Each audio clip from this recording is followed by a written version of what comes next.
para tokoh pemikir politik saat mengupakan gagasan atau pemikirannya itu akan sangat dipengaruhi latar belakang budaya politik dia.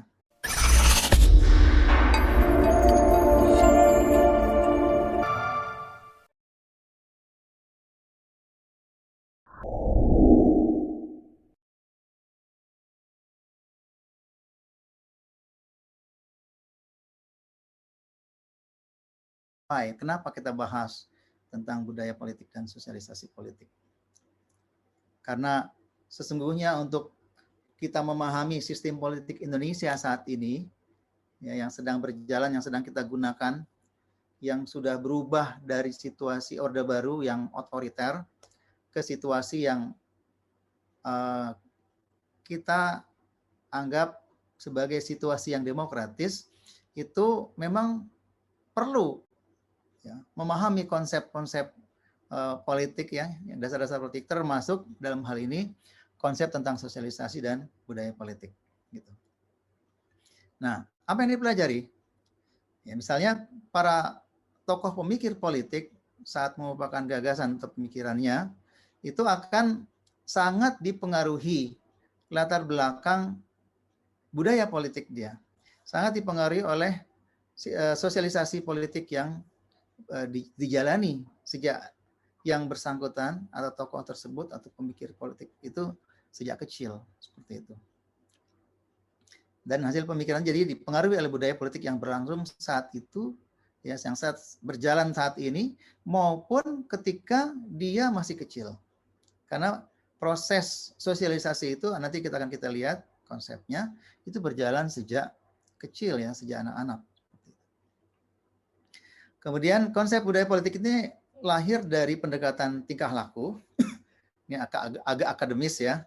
Mudah-mudahan para peserta yang hadir itu walaupun mungkin dari berbagai bidang, dari berbagai disiplin ilmu, ya sedikit banyak dibingkailah bahwa ini memang bagian dari ilmu politik ya, politik sebagai ilmu, ya, sebagai sebuah disiplin ilmu.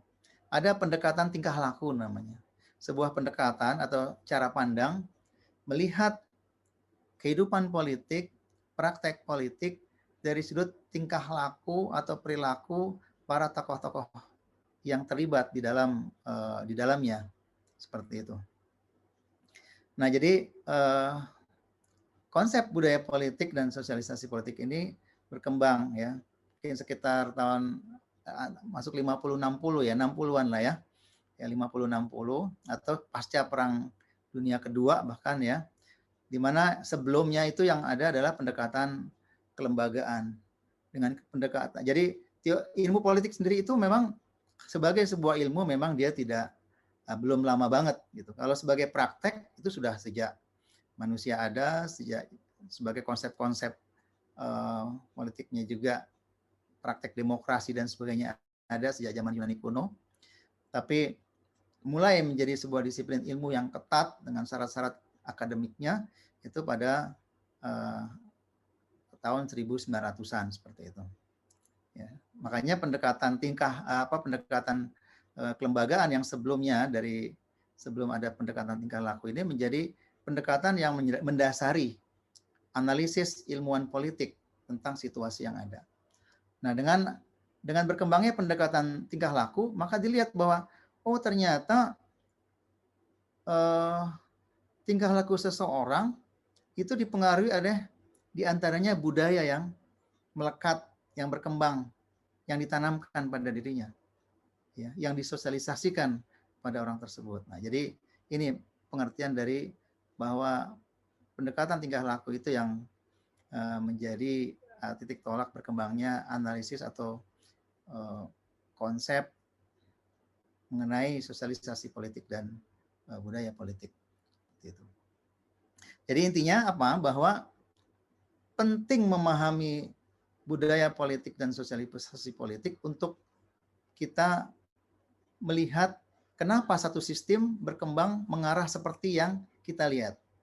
Kenapa seseorang berpendapat atau bersikap, ya, pendapatnya, sikap, bahkan perilakunya seperti yang nampak ya, yang kita lihat.